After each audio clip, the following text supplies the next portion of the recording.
નમસ્કાર મિત્રો, સુપ્રભાતમ. તમે જોઈ રહ્યા છો ઘઉંની ખેતી કરેલ છે આપણે ખેતરમાં. એટલે કેવા ઘઉં છે કોમેન્ટ કરો.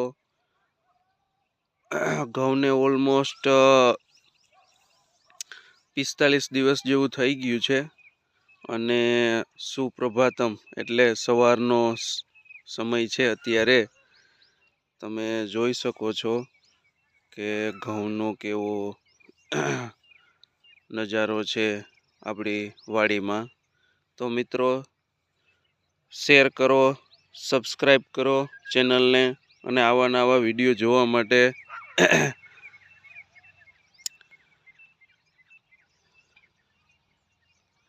તમે જોઈ શકો છો